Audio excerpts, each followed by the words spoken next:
Hi friends, welcome BHN Telugu news.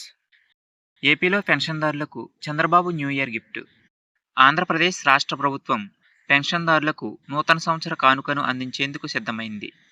సాధారణంగా ప్రతి నెల 1వ తేదీన పెన్షన్లు జారీ చేస్తుండగా ఈసారి 31వ తేదీనే వాటిని అందజేయాలని నిర్ణయించింది.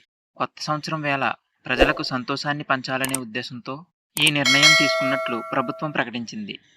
ఎన్టీఆర్ భరోసా పథకం కింద వృద్ధులకు, వితంతువులకు, దివ్యాంగులకు ప్రతి నెల 4,000 పెన్షన్ అందిస్తున్నారు. ఈ పథకం ద్వారా లబ్ధిదారులు ఆర్థికంగా స్వల్పంగా ఉపశమనాన్ని పొందుతున్నారు. డిసెంబర్ 31న పెన్షన్లు అందించడమే కాకుండా ఈ సేవలను సకాలంలో అందజేయడం కోసం అధికారులు ప్రత్యేక ఏర్పాట్లు చేస్తున్నారు. పెన్షన్ పంపిణీ కోసం గ్రామ, వార్డు సచివాలయాల స్థాయిలో ముందస్తు ప్రణాళికలు రూపొందించినట్లు సమాచారం. వాలంటీర్ల ద్వారా లబ్ధిదారుల ఇళ్ల వద్దకే పెన్షన్ అందజేయనున్నారు.